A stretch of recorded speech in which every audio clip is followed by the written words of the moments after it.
अस्सलाम वालेकुम नाजरीन। ड्रामा सीरियल मोरा की ये एपिसोड बहुत ही ज्यादा इंटरेस्टिंग होने वाली है। आने वाली एपिसोड में आप देखने जा रहे हैं कि आखिरकार निम्रा के साथ भी वही सब कुछ हुआ जो अनूशे के साथ सिकंदर ने किया था। जिस तरह से अनूशे सिकंदर के बच्चे की मां बनने वाली थी, बिल्कुल उसी तरह ही निम्रा भी दाइम के बच्चे की मां बनने वाली है। और दाइम का कोई अता पता नहीं है कि वो आखिरकार निकाह के बाद कहाँ गायब हो गया। ड्रामे की नेक्स्ट एपिसोड में आप लोग देखेंगे कि जब अलीजे ने अरमीन बेगम से बात की थी कि आपके बेटे सिकंदर ने किसी लड़की की जिंदगी को तबाह और बर्बाद करके रख दिया और आपको इस बात का एहसास क्यों नहीं हो रहा कि उस लड़की के ऊपर क्या बीती होगी और उसकी फैमिली का क्या हाल हुआ होगा। और अरमीन ने जब अलीजे के जवाब में कहा था कि उस लड़की के साथ यही सब कुछ होना चाहिए था, वो इसी लायक थी। और अब जब अरमीन बेगम को अपनी बेटी के बारे में इल्म होगा कि किस तरह से दाइम ने उससे निकाह करके उसे छोड़ दिया, वो भी इस हालत में कि वो उसके बच्चे की मां बनने वाली है, तो क्या अब भी अरमीन की वही राय होगी? अलीजे अब ये जानना चाहती है। निम्रा जो कि हो चुकी है पूरी तरह से परेशान और उसे समझ नहीं आ रही कि वो अपनी शादी को किस तरह से रुकवाए और दाइम को किस तरह से तलाश करे। निम्रा की होती है मंगनी और वो उसी वक्त हो जाती है बेहोश। निम्रा जो कि इस बात से परेशान है कि वो आखिरकार किसको अपने निकाह के बारे में बताए और दाइम के बारे में क्या बताए कि वो कहाँ पर चला गया है। निम्रा को जब होश आता है और वो अलीजे से कहती है कि भाभी मैं आपके सामने हाथ जोड़ती हूँ कि आप किसी तरह से ये शादी रुकवा दें वरना बहुत कुछ गलत हो जाएगा।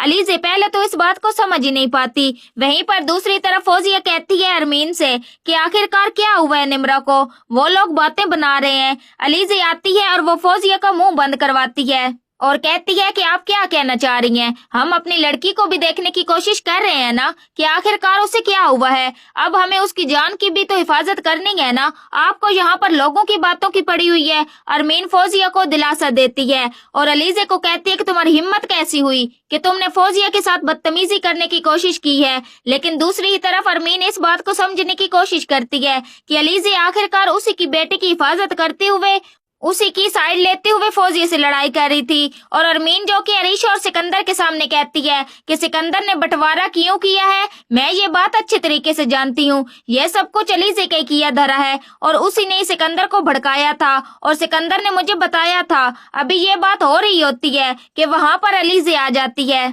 और अलीजे कहती है कि आपका कहना बिल्कुल दुरुस्त है, मैंने उसे ये सब कुछ कहा था लेकिन बंटवारे का मैंने उसे नहीं कहा था, ये उसका अपना ही फैसला था। और अरीशा जो कि अलीजे को बातें सुनाने की कोशिश करती है और अलीजे अरीशा को जवाब देती हुए कहती है मुझे तुम्हारी किसी भी बात का बुरा नहीं लगा, क्योंकि जो इंसान दुख में होता है ना वो हमेशा ही कड़वी बात करता है और मुझे तो तुम्हारी किसी भी कड़वी बात का दुख नहीं होता और तुम चलो इन बातों को बर्दाश्त करो। और रही बात ये कि तुम कभी माँ नहीं बन सकती, तो मेरी एक बात कान खोल कर सुन लो, तुम्हें भी सजा मिल रही है और ये सजा तुम्हारी सारी जिंदगी की है और ये सजा तुम्हें मिलती ही रहेगी। अरीशा अलीजे की बात सुनकर घबरा जाती है कि आखिरकार अलीजे क्या कहना चाह रही है और अरीशा जो कि अभी भी समझ नहीं पाई कि आखिरकार अलीजे की बातों में क्या था।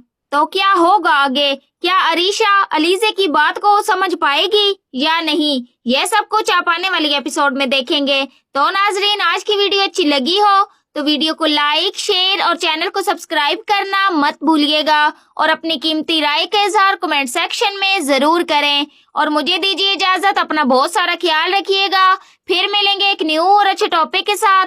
Thanks for watching my videos and pictures. दुआओं में याद रखिएगा और अपना बहुत सारा ख्याल रखिएगा। अल्लाह निगहबान।